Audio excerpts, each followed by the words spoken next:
avocat nanga Yesu yoleyo ndelakanga ofana pembeni ya papa okata makambo nanga. Ce soir, au nom de notre Seigneur Jésus-Christ. Amen. Voilà, rapidement nous allons prendre les Écritures. Nous sommes dans quel livre? Je vais chercher les livres. Que le Seigneur vous bénisse, que le Seigneur vous bénisse aussi.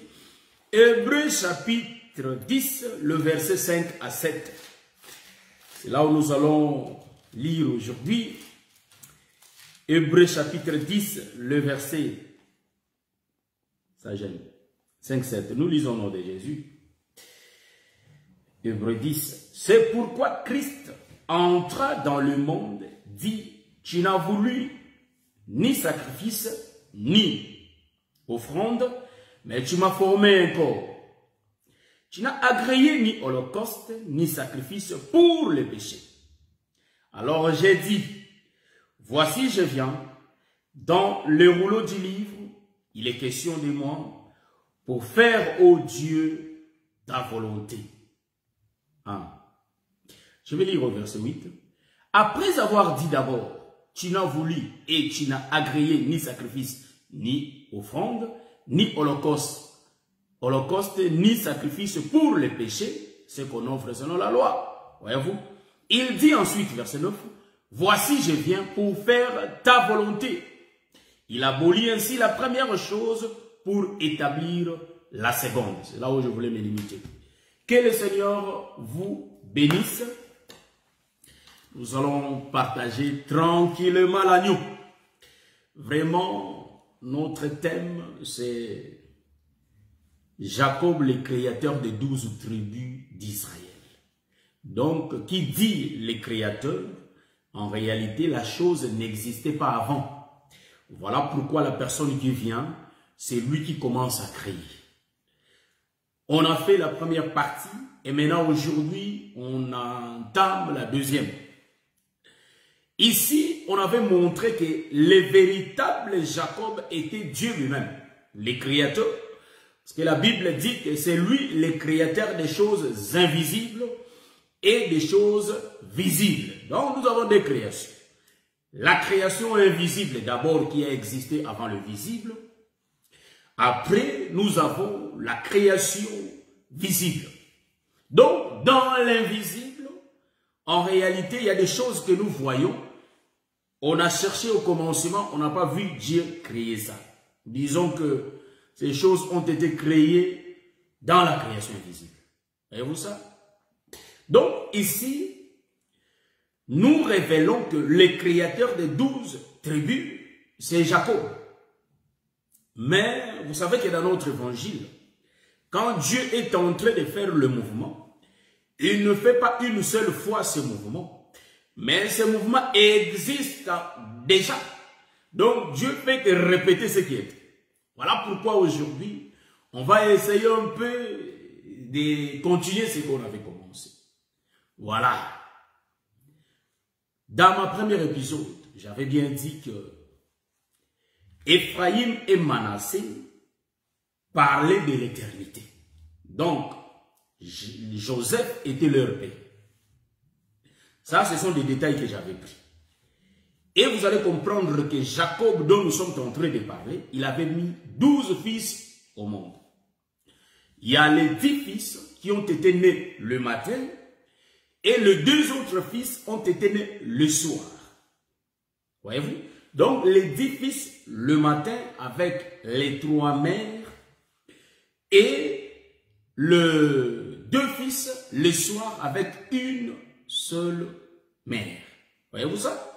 Donc, ça c'est la vie de Jacob.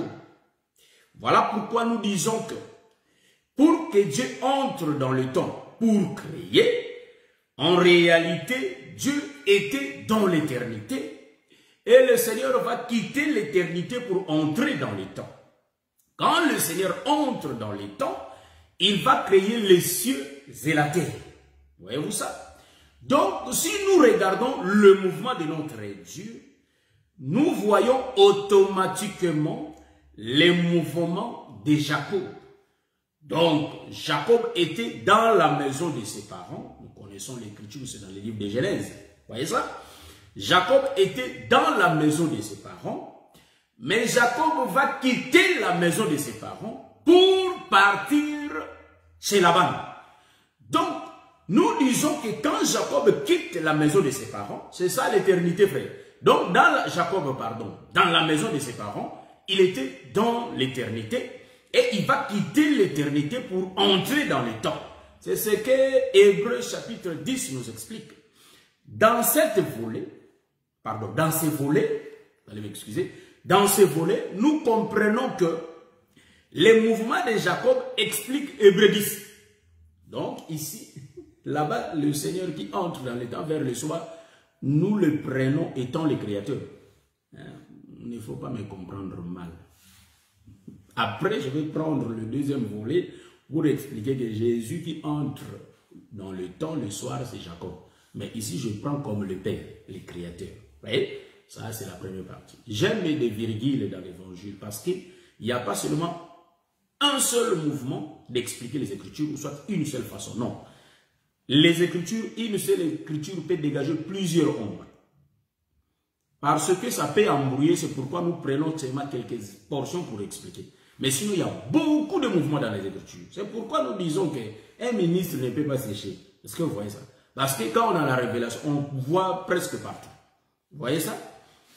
Voilà, nous allons continuer. Jacob qui part chez Laban, en réalité, c'est le père qui quitte l'éternité, qui entre dans les temps. Maintenant, quand il va entrer dans les temps, en réalité, cet homme de Jacob va commencer à créer. Donc, c'est Dieu qui entre dans les temps pour créer. Mais il ne faut jamais oublier que ce que Dieu avait fait dans l'invisible, nous allons le démontrer à Jacob, mais dans le visible. Est-ce que vous voyez ça? C'est ça notre mouvement d'aujourd'hui. Remarquez, quand Dieu entre dans les temps, nous sommes dans le livre de Genèse chapitre 1, la Bible dit que, je vais prendre l'écriture, au commencement, Dieu va créer les cieux et la terre. Mais remarquez, avant le commencement, nous disons que la création invisible existait déjà. C'est là où nous disons que la création invisible, quand on regarde dans le visible, nous voyons les eaux. Est-ce que vous voyez ça? Mais la Bible dit qu'au commencement, Dieu vient créer qui? Il crée quoi? Voyez-vous? Il crée les cieux et la terre. Ça, c'est les Écritures. Remarquez, le commencement et le dernier, c'est le Seigneur Jésus-Christ. Voilà pourquoi nous typifions les commencements, là où Dieu a créé les cieux et la terre. C'est ça le commencement. Donc, c'est le Seigneur Jésus-Christ. Est-ce que vous voyez ça? C'est ça Jacob qui vient le soir. Mais le matin, nous voyons les eaux. C'est ce que j'avais expliqué la fois passée. Or, les eaux nous expliquent déjà avant le commencement. Voyez-vous ça? Ça existait déjà avant. Qu'est-ce que je veux dire par là? Je suis en train d'expliquer que les eaux nous expliquent l'ancienne alliance, tandis que les cieux et la terre nous expliquent la nouvelle alliance. Donc, les eaux là, c'est l'ombre des cieux et la terre. Donc, dans Jacob, nous voyons le ciel et nous voyons la terre. Donc, dans Jacob, il y a Benjamin. J'avais expliqué ça. Donc, et deux sortes d'une seule mère. Remarquez, quand Jacob arrive chez Laban, en réalité, Jacob va commencer à créer. Or, la création, c'est tout un travail. Est-ce que vous remarquez ça? C'est tout un travail. Voilà pourquoi il va travailler 7 jours. Est-ce que vous voyez ça? Ça, j'aime. Il va travailler 7 jours et il va répéter aussi le travail 7 jours. Cela veut dire quoi? Les chiffres 7 expliquent les chiffres du travail ici. Hein, donc, ça j'aime. Ça j'aime. Que le Seigneur vous bénisse, vous tous qui nous suivez.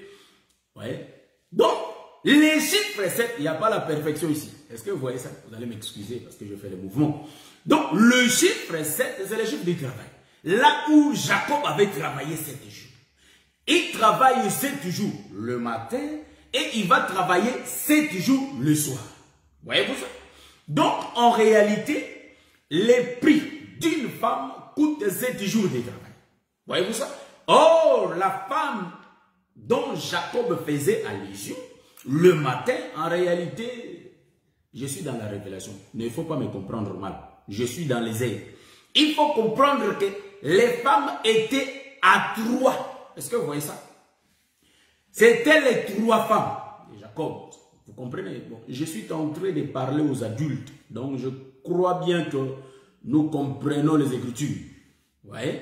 On sera trop court. Donc, si on lit, je sais que les adultes lisent la Bible. Et les adultes, en réalité, connaissent les Écritures. Donc, je ne suis pas en train de parler aux débutants ou soit aux gens qui ne connaissent pas l'Évangile, mais je suis en train de parler aux gens qui connaissent l'Évangile et qui connaissent les Écritures. Donc, on ne peut pas fabriquer quelque chose si cela n'est pas écrit dans les Écritures. Est-ce que vous voyez ça? Donc, nous connaissons que Jacob avait 4 femmes. Oui. Donc, Dieu, en réalité, a 4 femmes. Les femmes de Dieu, ce sont les rouleaux. Est-ce que vous voyez ça? Donc, Israël, dans la totalité, Dieu a 4 rouleaux. Il a les 3 rouleaux de la loi et il a un seul rouleau de la grâce. Donc, le rouleau de Dieu, ce sont des femmes. C'est pourquoi nous disons que quand Jacob entre dans les temps, il va créer pendant 7 jours. Et pendant les 7 jours, il va écrire. Hein? Donc, il travaille pour former les rouleaux. Vous savez que Dieu forme les rouleaux. C'est pourquoi, quand nous regardons l'histoire de Jacob, quand il est en train de coudre la tunique pour Joseph, on n'a pas vu là où il avait cousu les tuniques pour les 10 frères. Mais ils avaient des tuniques. Ah ça, aujourd'hui on va les révéler. Est-ce que vous voyez ça? Vous savez que l'évangile cache des choses.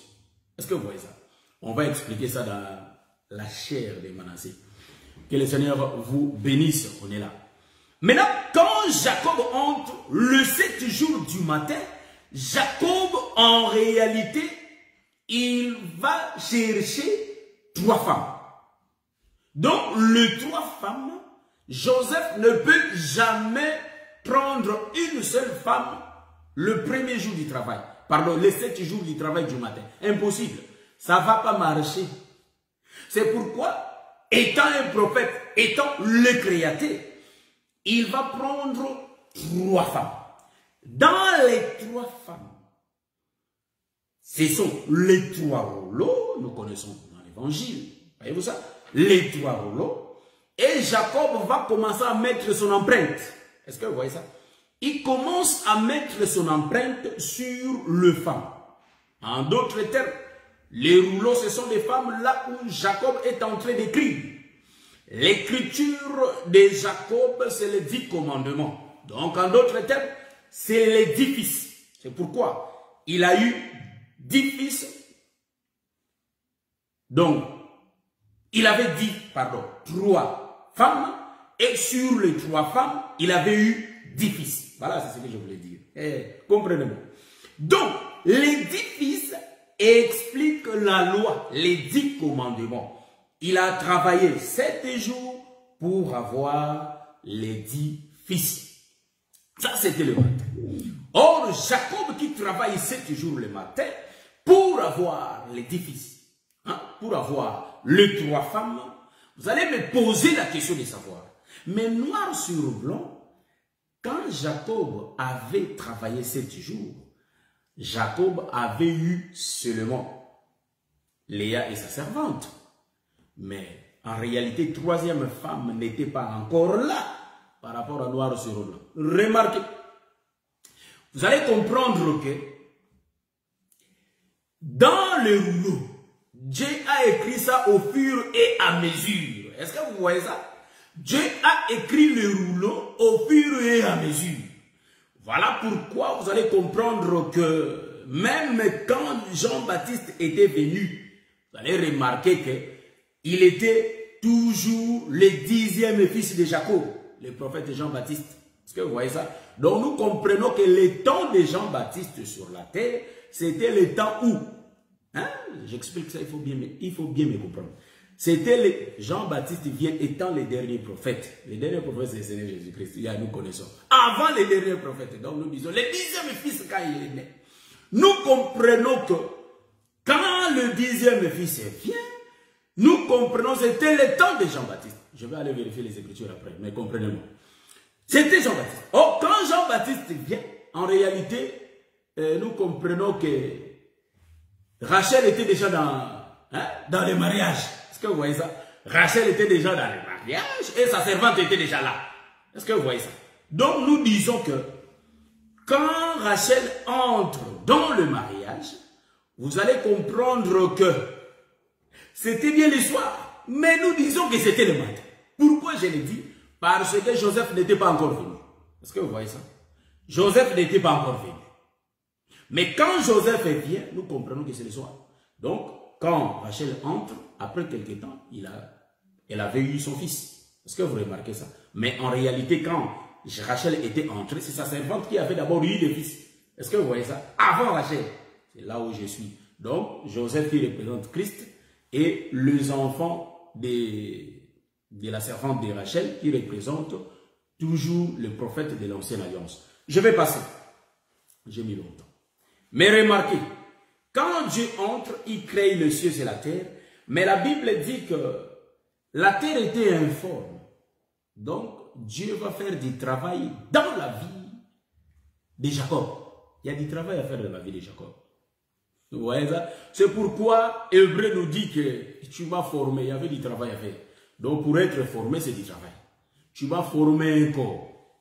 Mais remarquez, quand nous rentrons dans les jardins, vous allez voir que le ciel, il n'y avait pas de travail. Mais sur la terre, il y avait du travail. C'est pourquoi vous allez comprendre que Dieu a fait d'abord du travail dans les livres de la Genèse avec Adam dans les jardins. Et l'esprit était venu entrer. Donc l'esprit c'est les cieux et le corps d'Adam c'est ça la terre qui était informe et vide. Il faut que Dieu donne la forme à Adam. Donc c'est ça la terre. Mais remarquez une chose. Quand nous rentrons, nous allons dire que Jacob fait la même chose. Jacob prend des femmes. Dans des femmes, il y a du travail à faire. Quand il établit des rouleaux, pour établir des rouleaux, il faut 7 jours de travail. Et quand il finit son travail, c'est-à-dire le travail qu'il a fait 7 jours, donc nous comprenons, il a formé des rouleaux, et sur des rouleaux, il commençait à écrire. Est-ce que vous voyez ça? Il commençait à écrire. Donc, les écritures sur les rouleaux sont des terres. Est-ce que vous voyez ça? C'est des épouses. Les rouleaux, c'est des terres.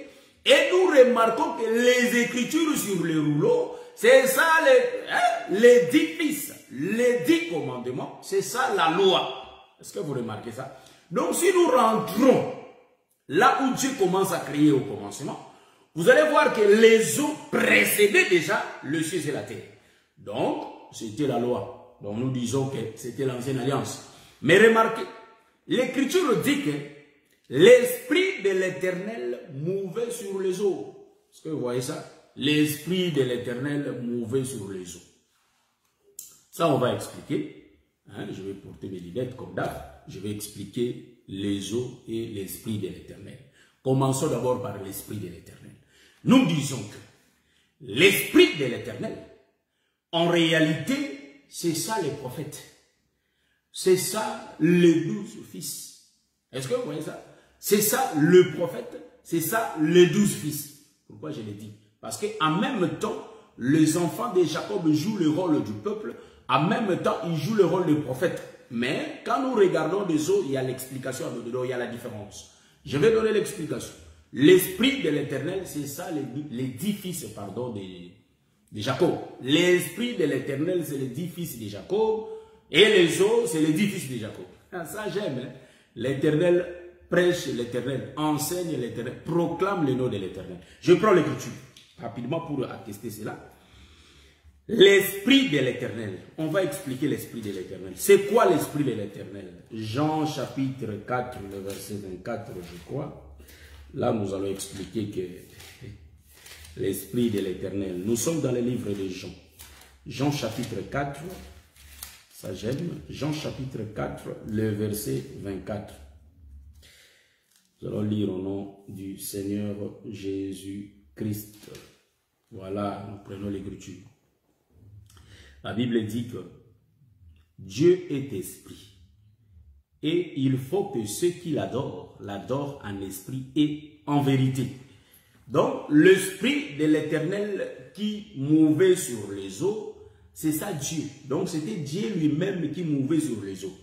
C'est ce que la Bible dit, que l'esprit de l'Éternel mouvait sur les eaux. Mais remarquez, si nous prenons en réalité une autre écriture, ça je vais chercher l'écriture, c'est le prophète Samuel.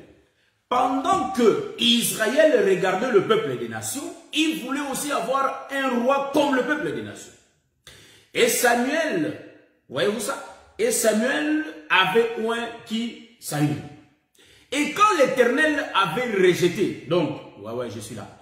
Quand l'Éternel avait vu que Israël désirait un roi, Dieu a expliqué ce que le roi allait faire au peuple. Mais qu'est-ce que nous allons remarquer? Nous allons remarquer que le prophète Samuel commença à pleurer dans lui. Il a vu que Israël l'avait rejeté. C'est là où je vais expliquer que un prophète c'est Dieu. Est-ce que vous voyez ça? C'est là où je viens. Voyez-vous? Cherchons un peu cette écriture. Vous voyez ça? Donc, l'écriture dit que Samuel regrettait parce que Israël, il pleurait dans lui. Israël lui avait rejeté. Mais qu'est-ce qu'on va remarquer? L'écriture dit ceci que Dieu va intervenir. Dieu va dire, ils t'ont pas rejeté, mais ils m'ont rejeté. Est-ce que vous voyez ça?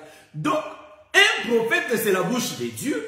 Un prophète, c'est Dieu sur la terre. C'est la représentation physique de Dieu sur la terre. Est-ce que vous voyez ça? Voilà pourquoi nous disons que les prophètes Samuel rejetés, en réalité, Dieu dit qu'ils t'ont pas rejeté, mais ils m'ont rejeté. Donc, l'Éternel est égal au prophète. C'est pourquoi j'ai bien dit que l'esprit de l'Éternel qui mouvait sur les eaux, nous disons que c'est ça les 10 fils de Jacob, les 10 commandements. Les 10 commandements, c'est ça Moïse. Donc, c'est Moïse qui mouvait sur les eaux. En réalité, les eaux étaient le peuple. Est-ce que vous voyez ça? Parce que l'Écriture nous dit dans le livre d'Apocalypse que les eaux, c'est le peuple, les nations, les langues. Moi, je prends le peuple. C'est là où nous avons dit la fois dernière. Est-ce que vous voyez ça? Donc, nous voyons que les eaux, c'est Israël. Mais Israël avait des prophètes. Mais remarquez, c'est lui qui vient les derniers. C'est lui qui vient les derniers, c'est le ciel zératé. Mais ce qui fait la différence, en réalité, nous voyons que les cieux, il n'y avait pas du travail. Mais la terre avait du travail. C'est ça, Jacob.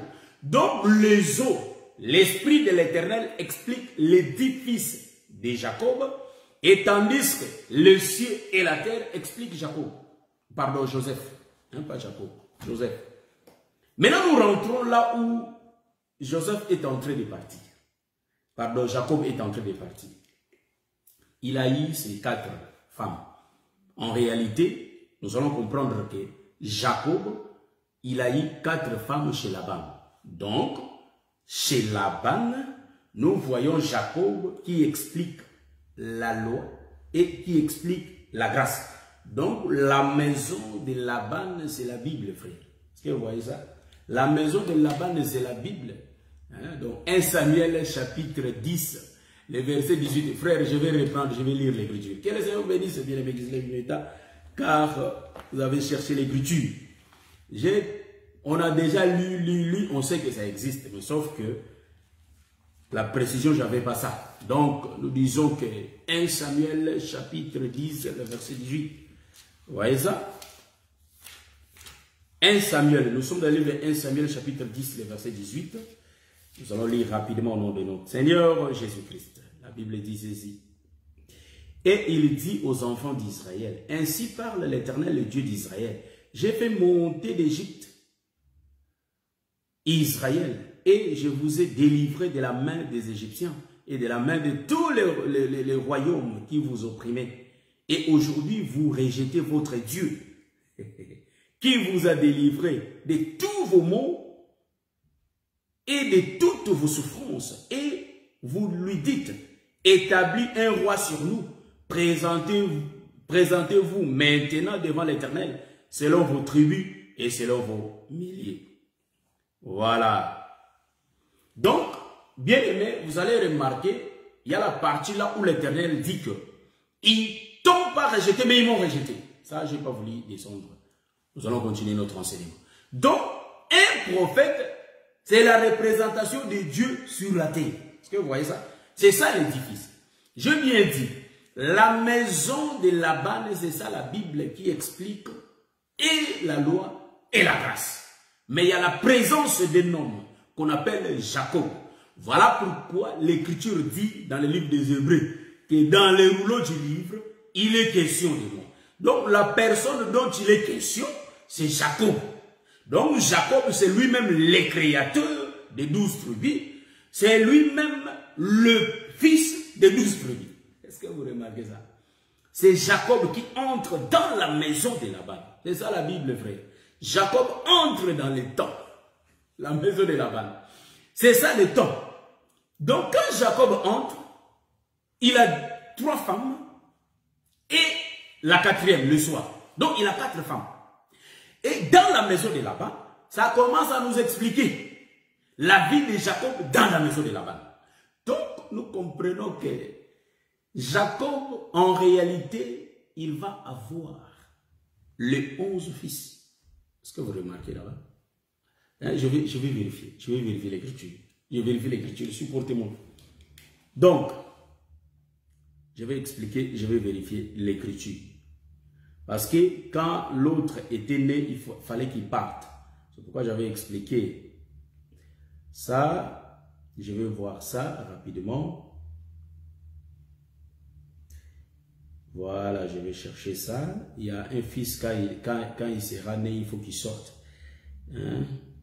Je cherche ça sur le Google. Supportez-moi, je suis en train de chercher. Voilà, ils sont... Vous allez, ceux qui ont vu l'écriture aussi, ils peuvent m'aider.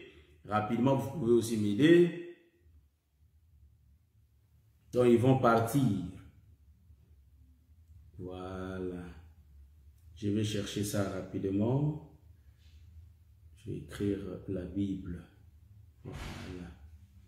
Je cherche l'écriture rapidement. Et ceux qui ont vu l'écriture, Genèse chapitre 37, je crois, le verset 44, si je ne me trompe pas. Non, ce n'est pas ça l'écriture que je cherche. Voilà. Je cherche la naissance de Joseph. Attends, je vais chercher la naissance de Joseph. Voilà. Supportez-moi, je cherche l'écriture. Voilà, je cherche l'écriture rapidement. Voilà.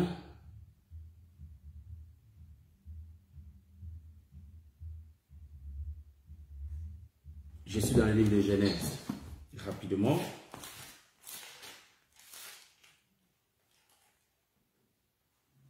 Voilà, je prends Genèse chapitre 30, je vais descendre.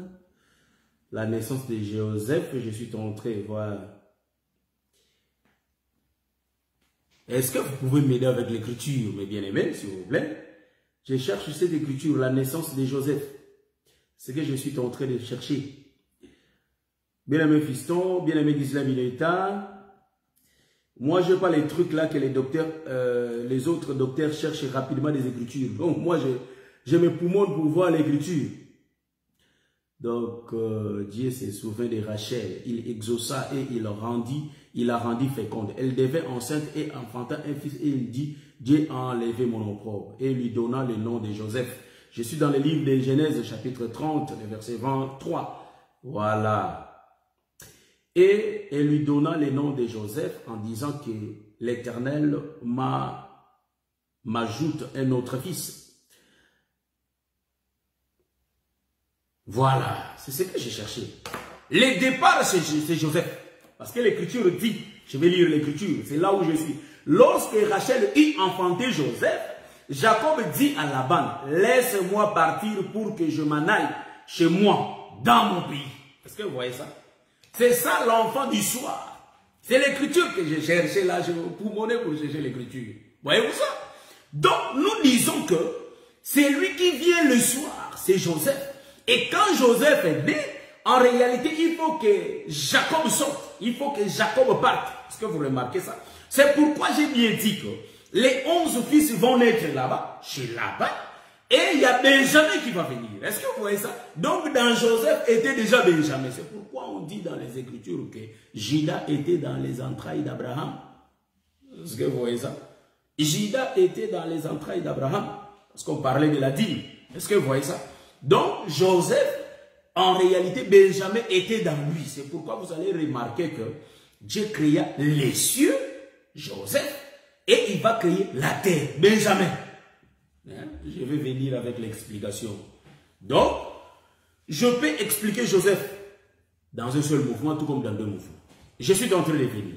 La maison de Laban, c'est la Bible. Là où Jacob est entré, c'est les rouleaux. Les rouleaux du livre, là où on parle de Jacob, ses femmes, ses enfants. En d'autres termes, les Écritures sont écrites dans les rouleaux. Donc, sur les rouleaux, donc noir sur blanc. Les Écritures sont sur les rouleaux. C'est écrit. Donc nous comprenons que les rouleaux sont des femmes et les Écritures, c'est les enfants. Est-ce que vous voyez ça? C'est pourquoi vous allez remarquer, dans l'Ancienne Alliance, c'est la loi qui est représentée par les 10 fils, les 10 commandements. Mais dans la Nouvelle Alliance, on est en train d'expliquer Jésus, la grâce, mais et la vérité. Voyez-vous ça? Donc nous disons que c'est Joseph et Benjamin. C'est les deux fils. Mais de l'autre côté, les 10. Et de l'autre côté, les deux fils. Nous disons ceci. Qu'en réalité, tout ce que les prophètes ont parlé, les gens ne l'ont pas vu. En d'autres termes, le Seigneur Jésus-Christ, c'est lui l'explication des 10 commandements. En d'autres termes, vous allez comprendre que Joseph, dans lui, il porte automatiquement Benjamin. Est-ce que vous remarquez ça? Donc, dans Joseph, il y a Benjamin. C'est pourquoi Joseph disait que je vais partir, mais je vais revenir. En d'autres termes, c'est le Saint-Esprit. Donc, dans Jésus, c'est lui le Saint-Esprit. Est-ce que vous voyez ça? Mais le Saint-Esprit, vous ne pouvez pas voir. Est-ce que vous remarquez ça? On ne peut pas voir le Saint-Esprit, mais c'est une personne. Est-ce que vous voyez ça? Donc, c'est Joseph lui-même. C'est là où je suis en train d'expliquer. Moïse a donné la loi. Jean chapitre 1, 17. Moïse a donné la loi. Mais Jésus nous donne la grâce et la vérité. Donc, nous comprenons que la grâce et la vérité, c'est Joseph et Benjamin. Est-ce que vous voyez ça? C'est ça qu'on est en train d'expliquer. Mais remarquez une chose. Avant que Jacob sorte de la maison de ses parents, toutes choses ont été préparées là-bas. C'est là où j'avais touché Ephraïm et Manassé. Je me souviens ce que j'avais dit quand j'étais à la gare de Midi. Est-ce que vous voyez ça? Donc, Ephraïm et Manassé. Comprenez que Manassé, c'est le grand et Ephraïm, c'est le petit.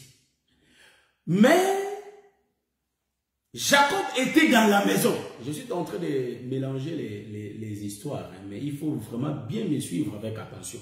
Je suis en train d'expliquer le créateur des 12. Je suis en train de venir. Ça, ce sont des détails que je suis en train de donner. Est-ce que vous voyez ça? Parce que c'est Dieu qui créa les cieux et la terre, et c'est Dieu qui créa les eaux. Les eaux, c'est l'Ancien Testament, et les cieux et la terre, c'est ça la Nouvelle Alliance. C'est là où je suis. Le créateur, c'est Dieu. Donc, pour voir la Nouvelle Alliance et l'Ancienne Alliance, il faut voir, Jacob a fait ses mouvements. Il a mis au monde 10 fils qui représentent l'Ancienne Alliance comme les eaux. Et Jacob a mis 2 fils les soirs qui représentent la Nouvelle Alliance. Donc, il ne faut pas se compliquer, c'est là où nous sommes. Est-ce que vous voyez ça? Et puis, je vais prendre tout, je vais poser ça dans le corps de Jésus. Voyez-vous, c'est pourquoi Jésus a utilisé tous les 2 temps.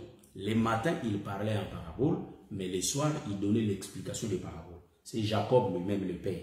En d'autres termes, c'est Dieu lui-même.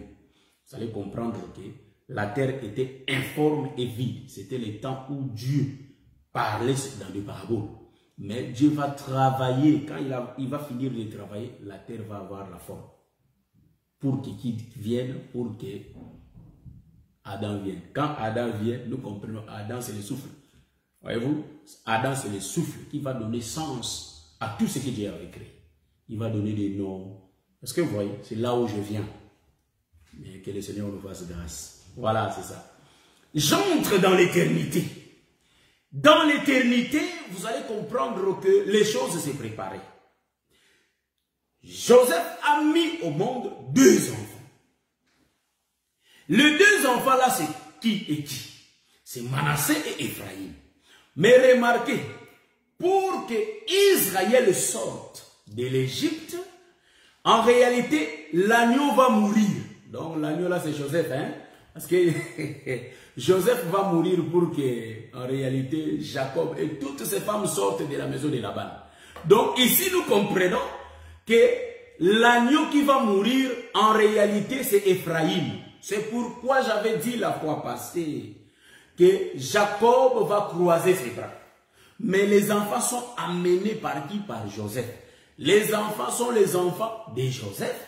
Mais vous allez remarquer que Jacob, c'est-à-dire ses petits-fils sont devenus ses enfants.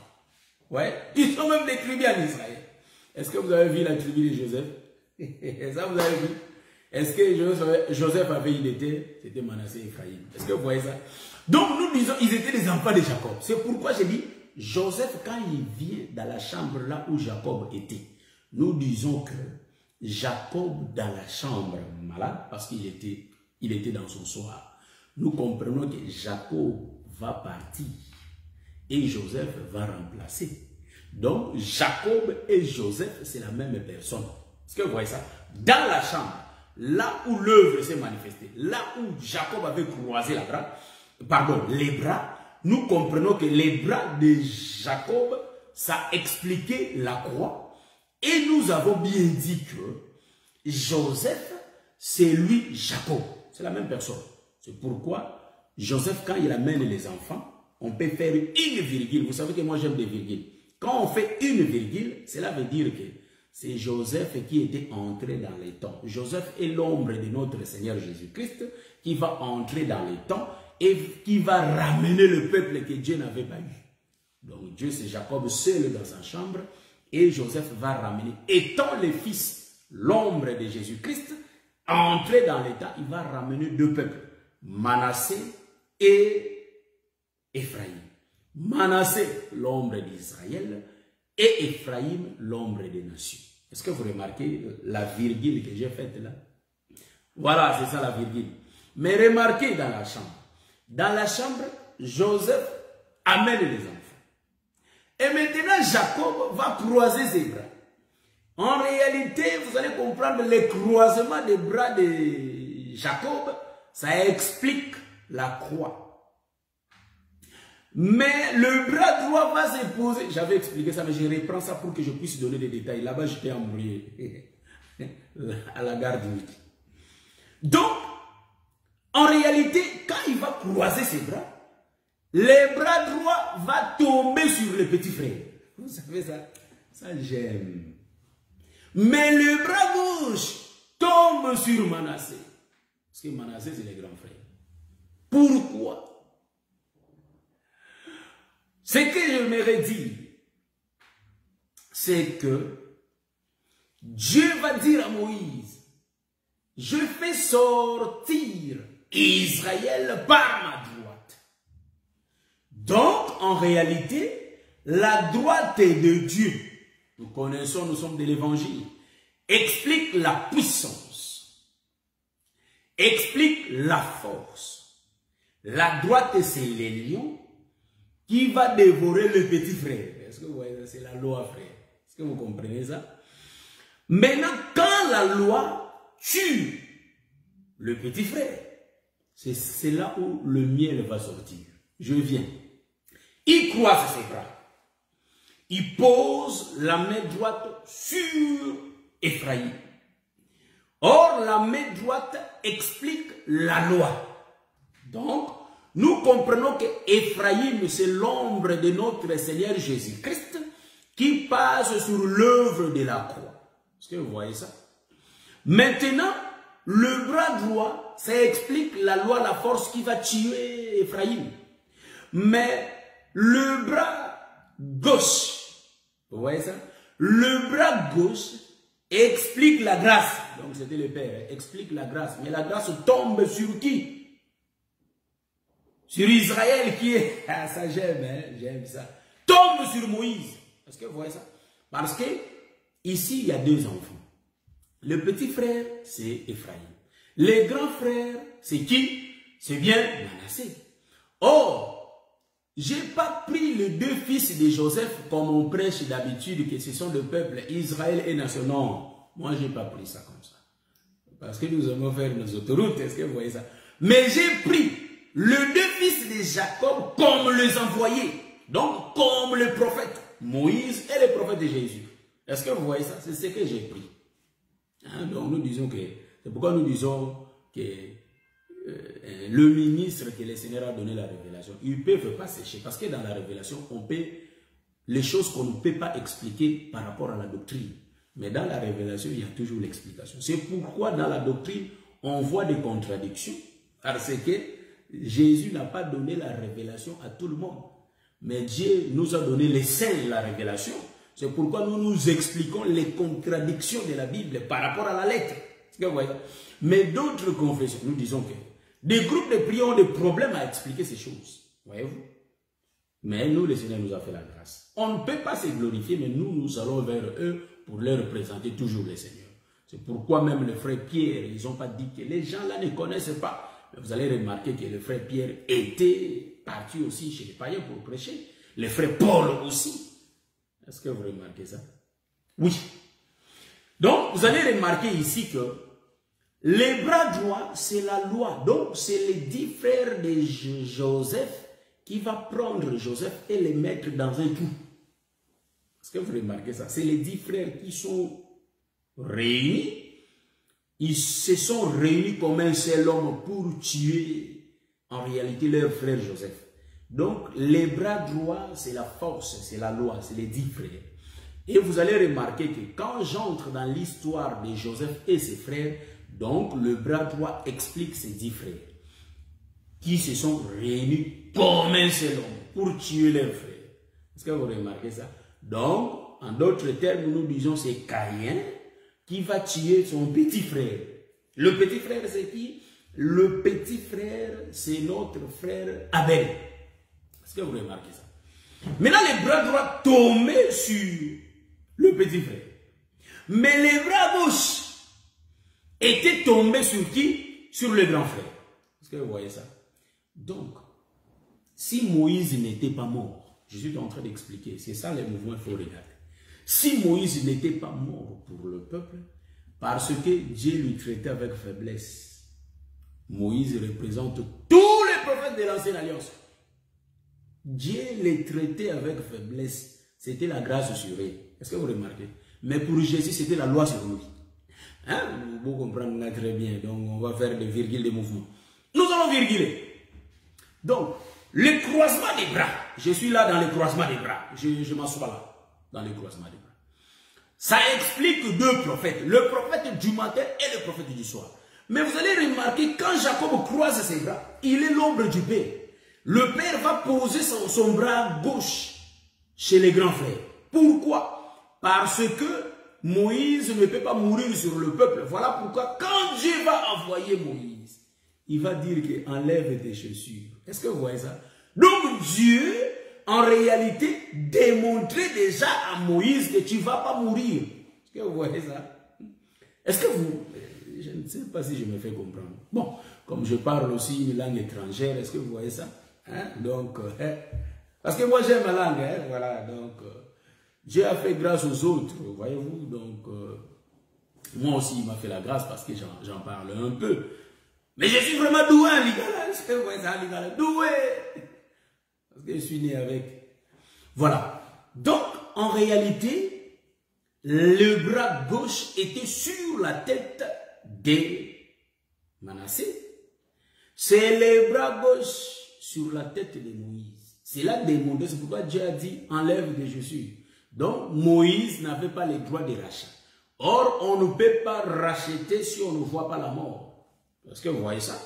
C'est pourquoi que le Seigneur vous bénisse, mon bien-aimé.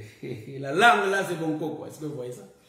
Donc c'est pourquoi vous allez remarquer, comme je viens de le dire, que Moïse, Dieu ne pouvait pas le tuer parce que c'est la faiblesse de Dieu qui était sur sa tête.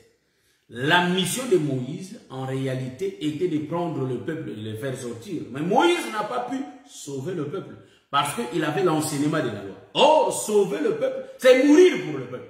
C'est pourquoi vous allez comprendre que Boaz avait ses droits parce qu'il lui portait des chaussures. Est-ce que vous voyez ça? Donc le droit de rachat, c'est mourir pour le peuple. Est-ce que vous comprenez ça? Donc, vous allez comprendre que c'était les 10 frères, les bras droits de Dieu qui avaient tué Ephraïm. C'est pourquoi vous allez remarquer, avant qu'Israël sorte de l'Égypte, Moïse qui va prononcer la parole. Quand Moïse dit au peuple de prendre l'animal, il commence à détailler l'animal. En réalité, nous allons comprendre que Moïse, il est l'ombre de la loi. Parce que Moïse, c'est l'écriture, frère. Hein? Moïse, c'est une personne, mais Moïse, c'est aussi l'écriture. Parce que le frère Paul dit, quand vous lisez Moïse, voyez-vous ça? Donc Moïse, c'est les écritures. Est-ce que vous voyez ça? Voilà, c'est ça. Donc, ici, vous allez comprendre que Moïse dit, prenez l'agneau. Exode chapitre 12. Hein? Je suis dans le verset 3. Bon, je vais lire ça. 3, et puis je vais sauter, je vais lire le verset 5. Il va détailler aussi, l'agneau. Exode, je suis là. Exode chapitre 12, le verset 3. Parlez à toutes, donc c'est Dieu qui leur dit de parler, Moïse et Aaron. Il dit, parlez à toute l'assemblée d'Israël et dites, les 10e jour de ce mois, on prendra un agneau. Voyez-vous? Les 10e jour de ce mois. Voyez-vous ça? Donc nous comprenons que les 10e jour, donc c'est les 10 commandements. Donc la loi oblige de prendre un agneau. Et puis les détails de l'agneau viennent au 5e verset, je crois. Si je ne me trompe pas. Je veux lire ça rapidement. Ce sera un agneau sans défaut, mâle âgé d'un an. Vous pourrez prendre un agneau ou un chef. Vous voyez ça? Ça, pour que Israël sorte de l'Égypte. Moïse dit au peuple de tuer. Donc, en d'autres termes, c'est pourquoi j'avais expliqué, les eaux, c'est les 10 fils de Jacob. L'esprit de l'Éternel qui mouvait sur les eaux, c'est les 10 fils de Jacob. Pourquoi j'avais dit ça? Parce que si nous regardons dans la première position, nous voyons les fils de Jacob étant le prophète, l'esprit de l'Éternel. J'ai démontré ça avec l'écriture de Samuel, là où Dieu dit qu'ils t'ont pas rejeté, c'est moi. Parce que Samuel, en réalité, il représentait Dieu sur la terre. Dans Samuel, il y avait quoi? Il était prophète et sacrificateur, Samuel. Et vous allez voir que dans Moïse, il était prophète, son frère sacrificateur. C'est pourquoi j'ai expliqué que Moïse et Aaron, c'est une seule personne qu'on appelle Moïse. Voyez-vous? Parce que quand Moïse donnait la loi, c'est Aaron qui expliquait ce que Moïse parlait. Mais on n'a pas cité les noms d'Aaron. On cite toujours Moïse nous a appris. Mais pour que vous puissiez comprendre cela, ce n'est pas Aaron qui parlait pour que vous compreniez. Vous voyez? Parce que le langage de Moïse était embarrassant. Vous voyez ça? Mais on ne cite pas Aaron. Est-ce que vous comprenez ce que je dis? Aaron n'est pas cité. Mais tandis que c'est Moïse qui est cité. Voilà pourquoi je vais expliquer Moïse, Aaron dans le corps de Joseph. C'est là où je suis. Vous savez, ces choses sont très profondes. Et ça nous demande vraiment beaucoup de maîtrise pour les éclairer. Voyez-vous ça? Donc, vous allez remarquer que Moïse donne l'ordre. Ça venait de l'Éternel, nous le savons. Mais quand Moïse parle, nous comprenons que c'est la loi donnée au peuple. C'est pourquoi Israël va entrer dans ces choses. Voyez-vous ça? Israël va entrer parce que le peuple, c'est Israël qui va prendre l'agneau qui est Jésus et l'agneau va être tué. Ce qui est donné, c'est la loi. C'est Moïse qui leur avait dit, il faut tuer cet agneau pour que vous soyez libres. Est-ce que vous voyez ça? C'est pourquoi on avait pris l'agneau. Barabbas a dit que non, moi je vais tuer. Est-ce que vous voyez ça? Mais moi je vous dis une chose. Vous savez que quand Israël avait tué l'agneau, ce n'était pas seulement Israël, même les plus proches voisins étaient là. Donc les plus proches voisins, ce sont des Romains. Est-ce que vous voyez ça? Ce sont des Romains. C'est pourquoi dans la mort de Jésus, il y a eu et les Israélites et les étrangers se sont réunis. des Anne, des Caïphes, des Pilates, ils se sont réunis et tous. Donc, nous voyons et les étrangers et les Israélites pour tuer l'agneau. Parce que Moïse avait donné, pour que vous sortiez, pour que vous ayez la vie, il faut tuer l'agneau. Or, l'agneau, c'est tout un homme qu'on appelle Ephraïm. Donc, Ephraïm, c'est lui que Dieu avait croisé ses bras. Donc, Jacob, l'ombre du Père, préparait déjà les choses qui devraient passer en Égypte.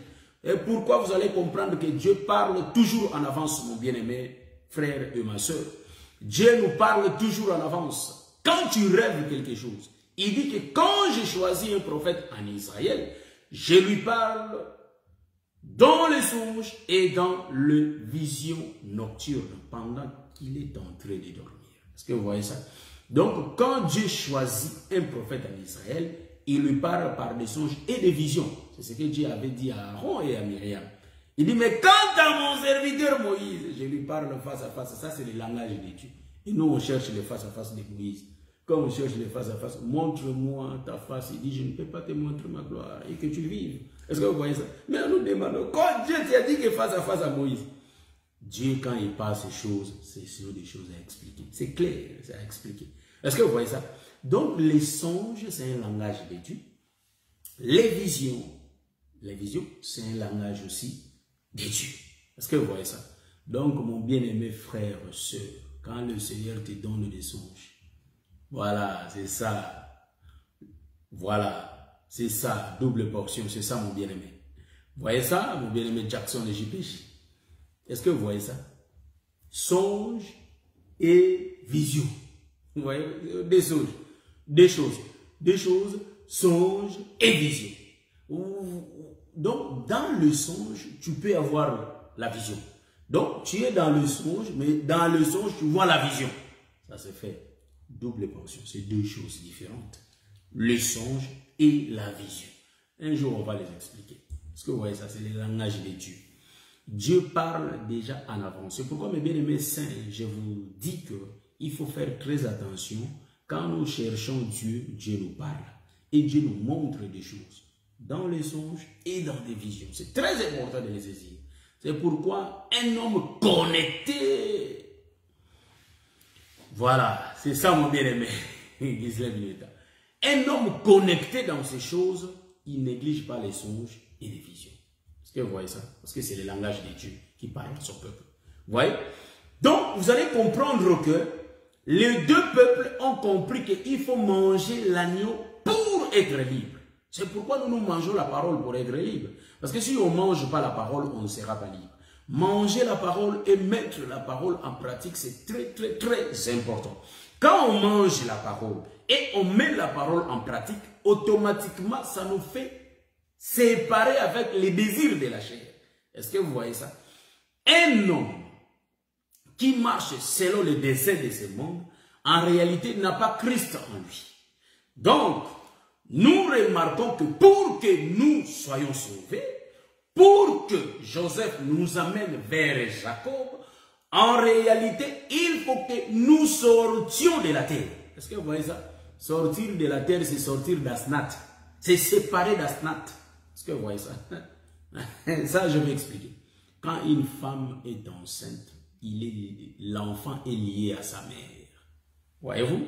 Donc, l'enfant enceinte, ce sont nous, le peuple, quand on n'a pas encore reçu la parole. Est-ce que vous voyez ça? Mais l'objectif de l'homme, il faut qu'il se sépare de la terre. Voyez-vous ça? Il faut qu'il se sépare de sa maison. Il faut qu'il quitte sa maison. Qu'il se sépare de la terre. C'est pourquoi Dieu avait séparé Adam de la poussière. Est-ce que vous voyez ça? Pour que Adam ait la vie. Parce que la mère d'Adam, c'est la terre. Est-ce que vous voyez ça? C'est ça, c'est la terre qui est la maman. Parce que la terre, c'est l'épouse. Donc, comme la terre, je considère que la terre, c'est l'épouse. Donc, nous comprenons que Adam est retiré de la terre. Voyez-vous ça? Il est sorti de la terre. Donc, sorti de sa maman. Et le ciel va entrer en lui. Remarquez une chose. Donc, Ephraïm et Manassé, en réalité, vont sortir du ventre d'Asnat. Et quand ils sortent, le souffle qui est le père de Joseph vient, donne l'enseignement. Et l'enseignement va les amener dans la chambre de Jacob, le ciel. Est-ce que vous voyez ça? Remarquez une chose, nous les chrétiens, le frère Paul dit que, en réalité, les désirs de la chair, vous voyez ça, ça tue les désirs de la chair. Je suis dans le livre de 1 Corinthiens chapitre 6. Voyez-vous ça? Je prends l'écriture rapidement, parce que je descends déjà là. Vous voyez, je descends. Par la grâce de Dieu, on va...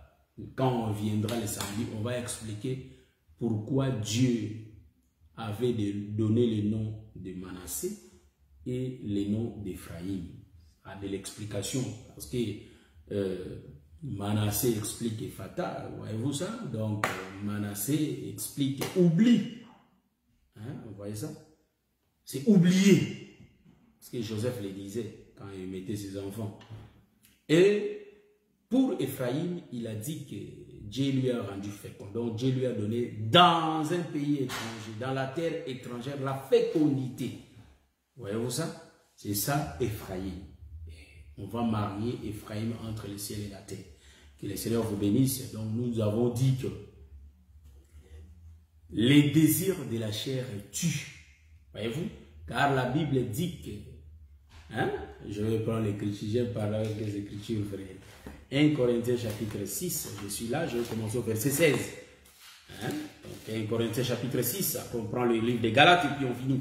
Je prends le livre d'1 Corinthiens chapitre 6 et je commence au verset 16. Loin de là, ne savez-vous pas que celui qui s'attache à la prostituée est un seul corps avec elle? Car elle est dit, les deux deviendront une seule chair. Mais celui qui s'attache au Seigneur est avec lui un seul esprit. Fouillez l'impudicité et quelques autres péchés qu'un homme commette, ces péchés est hors du corps. Mais celui qui se livre à l'impudicité pêche contre son propre corps. Ne savez-vous pas que votre corps est le temple du Saint-Esprit qui est en vous, que vous avez reçu de Dieu et que vous ne vous appartenez point à vous-même? Les corps là ne nous appartiennent pas, frère. Les corps appartiennent à Dieu. Pourquoi? Parce que c'est Dieu qui est le créateur de la terre. C'est là où je suis. Le créateur de ce monde, c'est Dieu. Le créateur des 12 tribus, c'est Jacob. Donc, Jacob, Dieu commence et il commence à se répéter par ses prophètes. Donc, voilà pourquoi nous allons expliquer que les 12 tribus, c'est Jacob. Or, le véritable Jacob, c'est le Seigneur Jésus-Christ qui va prendre aussi les 12 apôtres. Voyez-vous, c'est ça les enfants. Je viens. Je vais venir. Est-ce que vous voyez ça? Je vais venir. Donc, celui qui se lie à une prostituée devient avec elle une seule chair. Voyez-vous ça? Quand la personne devient avec une prostituée une seule chair, en réalité, la prostitution entre, excusez, aussi en lui. Donc, entre en elle, la personne, voilà, c'est ça. Hein? Entre en elle. Mais remarquez une chose. Mais c'est lui qui se lie au Seigneur. C'est lui qui confesse le nom de Jésus, qui pratique la parole, devient le même esprit. Voyez-vous? Donc l'autre est charnel, l'autre est esprit. La prostituée est charnelle, mais le Seigneur est esprit. Est-ce que vous voyez ça? Donc, nous étant dans la chair, nous comprenons que nous avons l'esprit et la chair. C'est ça, Adam. Mais remarquez une chose. Si nous écoutons la parole et que nous ne mettons pas cette parole et que nous ne mettions pas cette parole en pratique, nous allons mourir, frère. Est-ce que vous remarquez ça? Nous allons mourir. Remarquez le livre de Galates chapitre 5 nous montre, hein, au verset, je crois, 18-16, les œuvres de la, c'est-à-dire les œuvres de la chair sont ce que la chair nous pousse à faire. C'est pourquoi, bien aimés chrétiens, chrétiennes, il faut que nous contrôlions notre façon de marcher, notre façon de parler, notre façon de vivre. Parce qu'un chrétien, sa marche représente Jésus sur la terre. Mais nous disons des chrétiens, nous partons dans des communautés, c'est-à-dire dans des assemblées, mais notre façon de vivre ne correspond pas à ce que nous prononçons, frère. Car au milieu de nous, on est encore... Il y a quoi? Il y a quoi? Donc, il y a des camps au milieu de nous, il y a des ennemis, Le serviteur tel, avec le serviteur, l'autre serviteur, ils ne se parlent pas. Le chrétien tel, avec l'autre chrétien, la chrétienne et l'autre chrétienne, ils ne se parlent pas. C'est là où nous nous demandons, est-ce que nous sommes dans quel monde, frère? La Bible dit que Jésus était venu pour réunir les aigles. Si nous sommes les aigles, il faut que nous marchions dans l'unité. C'est pourquoi l'Écriture dit qu'ils se sont réunis comme un seul homme. Or, la réunion des enfants de Dieu, c'est ce qui forme le corps de Jésus. Est-ce que vous voyez ça? Parce que la réunion de Jésus se fait spirituellement. Physiquement, nous sommes dans l'église, mais quand nous mangeons la nourriture du Seigneur, le corps de Jésus, ça dit ça active notre esprit. Donc, la réunion des esprits forme le corps de Jésus. C'est ça qu'on appelle l'église mystique. Voyez-vous, qui n'a pas de défaut. Or, pour que nous soyons inclus dans cette église, il faut que physiquement comme ça, nous ayons une bonne marche. Selon la doctrine. Il faut bannir les œuvres de la chair. Est-ce que vous voyez ça? Voyez-vous qu'ici, dans l'évangile, je le dis toujours, il faut bien vérifier les Écritures. Si on ne vérifie pas les Écritures, on va commencer à créer des camps. Créer des camps. Ça, c'est les camps de l'autre. Ça, c'est les camps de l'autre. Et ça, c'est les camps de l'autre. C'est le frère Paul qui le dit. Le frère Paul dit que je suis d'Apollos. L'autre dit que je suis de Paul. Non. Ce n'est pas Paul qui était mort pour nous. Ce n'est pas Apollos. Mais c'est le Seigneur Jésus-Christ. Apollos plante. Paul arrose, mais celui qui fait grandir, c'est le Seigneur Jésus-Christ. C'est lui qui fait croître. Est-ce que vous voyez ça? Donc, bien aimés, sortons des camps. Si quelqu'un veut nous faire ces fanatiques, nous allons lui dire que Jésus n'était pas... Toi, tu n'étais pas mort pour nous. Donc, c'est Jésus qui était mort pour nous. Est-ce que vous voyez ça?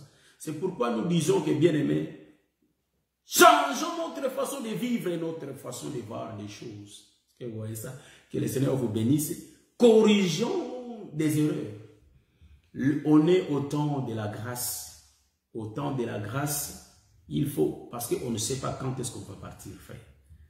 Ouais, nous savons par rapport aux Écritures, nous connaissons, mais bien aimés, vivons cette parole que nous sommes en train de prêcher. Voyez, il faut éviter les ennemis au milieu de nous. C'est ça. Fanatisme. L'autre dit que non, c'est qui prêche là? Ah, c'est le docteur X. Ah, moi je ne peux pas le suivre. Moi je suis du docteur S. Ça c'est la chair. Voyez-vous ça? C'est la chair. Mais or, vous allez comprendre que Dieu a mis dans chaque ministre sa grâce, une portion de sa grâce. C'est pourquoi quand on va développer l'enseignement, nous allons comprendre que Jacob, c'était lui-même qui s'est déversé en 12. Il s'est morcelé en 12.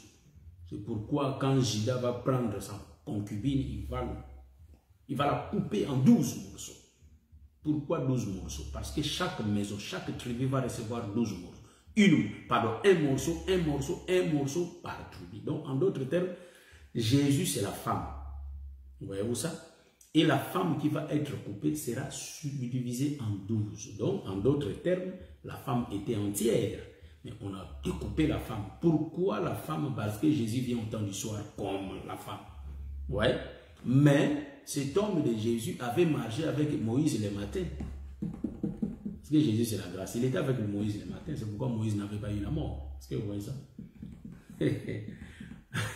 Parce que la grâce était sur lui. Moïse va éviter la mort. Moïse, Dieu écoutait Moïse, frère. Parce que Moïse, quand Dieu prend la résolution de détruire Israël, finir ce peuple, a dit que c'est un peuple à courir. Moi, je vais les tuer tous. Moïse dit, si tu les tues, qu'est-ce que les païens vont dire, les étrangers, qu'est-ce qu'ils vont dire? Que tu n'es pas capable de prendre ce peuple et de les ramener à Canaan. Et Dieu a changé son avis. Cela veut dire que Moïse y représentait Christ. Voyez-vous ça? Donc la grâce était sur cet homme. Donc cet homme a empêché la mort. Pour qu'Israël ne meure pas. C'est pourquoi le véritable Moïse, c'est le Seigneur Jésus-Christ qui empêche la mort sur toi, sur moi. Voilà pourquoi le Seigneur nous donne le temps de changer nos vies. Commencez à observer ta vie, je commence à observer ma vie. Là où il y a des erreurs, on est encore en vie. Changeons-les. Voyez-vous, soignons nos relations. Évitons des rancines, des problèmes avec des gens étant des enfants de Dieu, l'Écriture dit noir sur blanc, si cela est possible de chercher la paix avec tous. Je sais qu'ici, il y a toujours l'explication. Mais nous disons que par rapport à la doctrine, bien aimé, on est des chrétiens qui écoutent l'évangile. Les chrétiens qui mangent l'agneau et pratiquons cet agneau. Mettons en pratique ce que nous écoutons. Que le Seigneur vous bénisse et je crois que nous allons nous voir